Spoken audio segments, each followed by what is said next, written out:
দেখুন, এই বিষয়টা আপনাদের সামনে আনতে গিয়ে আমি নিজেও ভীষণ আতঙ্কিত বোধ করছি। তার কারণ যে ওষুধ আমার আপনার সুস্থ থাকার জন্য, আমার আপনার বেঁচে থাকার জন্য অত্যন্ত প্রয়োজনীয়, একের পর এক সেই ওষুধ পরীক্ষায় ফেল করছে। একেবারে স্পষ্ট বলে দেওয়া হচ্ছে এই ওষুধ ব্যবহারের অযোগ্য।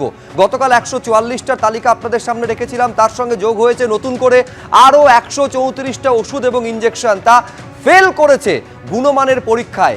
এর মধ্যে এই 134টার মধ্যে কলকাতার বাজার থেকে পাওয়া গিয়েছে এরকম 23টি ওষুধ, যার নমুনা সেন্ট্রাল ড্রাগ কন্ট্রোলের পরীক্ষায় একেবারে মুখ থুবড়ে পড়েছে, যেখানে বলা হচ্ছে not for standard quality drugs, এই বলে ঘোষণা করে দেওয়া হচ্ছে। কি নেই এই তালিকায়?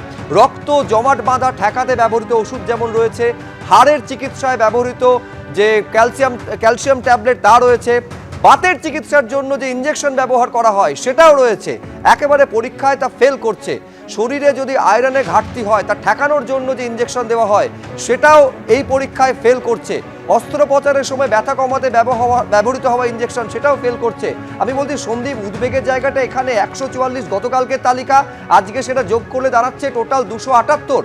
কিভাবে, কিসের ভিত্তিতে এই সমস্ত ওষুধগুলোকে ব্যবহারের অযোগ্য কার্যত বলছে সিডিএসকো?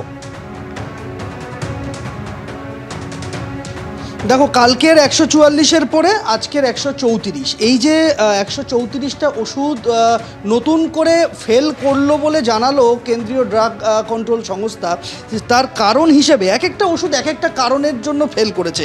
যদি আমরা সেই কারণগুলোর দিকে নজর দিই, তাতে দেখা যাচ্ছে যে কোনো ওষুধের পরিমাণ কম, জলের পরিমাণ বেশি উল্লেখ রয়েছে রিপোর্টে। কোথাও প্যাকেটের গায়ে যে নাম লেখা রয়েছে ভেতরে আদতে অন্য ওষুধ রয়েছে। কোথাও ট্যাবলেট বা ক্যাপসুল শরীরের ভেতরে গিয়ে দ্রবীভূত হচ্ছে না, 100% সেটা দ্রবীভূত হচ্ছে না, ফলে তার গুণমান নিয়ে প্রশ্ন তোলা হয়েছে। কোনো কোনো ক্ষেত্রে বলা হচ্ছে যে ওষুধটা নিম্নমানের, কোনো কোনো ক্ষেত্রে বলা হচ্ছে যে ওষুধের মধ্যে মিশে রয়েছে অপ্রয়োজনীয় দূষিত পদার্থ। কোথাও আবার সঠিকভাবে পরিশোধিত তরল ব্যবহার করে ওষুধ তৈরি করা হয়নি বলে উল্লেখ করা হয়েছে রিপোর্টে। কোথাও কোথাও বলা হয়েছে যে ওষুধ তৈরির সময় কেন্দ্রীয় ড্রাগ কন্ট্রোল বিভাগের গাইডলাইনের বাইরে গিয়ে ওষুধ বানানো হয়েছে। কোথাও বলা হয়েছে যে ব্র্যান্ডেড ওষুধ জাল করে বানানো হয়েছে। কোথাও আবার বলা হয়েছে অপরিশোধিত তরল দিয়ে ওষুধ বানানো হয়েছে। কোথাও ট্যাবলেটের গায়ে কালো কালো ছোপ রয়েছে বলে উল্লেখ করা হয়েছে। কোথাও আবার বলা হচ্ছে যে গোটা ওষুধটাই জাল। কোথাও আবার বলা হয়েছে যে ওষুধের যে ল্যামিনেশন কোটিং ট্যাবলেট বা ক্যাপসুলের ক্ষেত্রে সেই কোটিংটা ত্রুটিযুক্ত। এই বিবিধ কারণে সেই ওষুধগুলি কিন্তু তারা ফেল করেছে পরীক্ষায়। এবং তার মধ্যে নামি ব্র্যান্ডের ওষুধ রয়েছে, বহুল প্রচলিত বহুল ব্যবহৃত ওষুধও রয়েছে। স্বাভাবিকভাবেই সেই নামগুলো কিন্তু যথেষ্ট চিকিৎসকদের উদ্বেগ বাড়ানোর পক্ষে যথেষ্ট, কেননা এগুলো নিয়মিত তারা প্রেসক্রাইব করে থাকেন। এই রকম ওষুধ এই তালিকায় রয়েছে।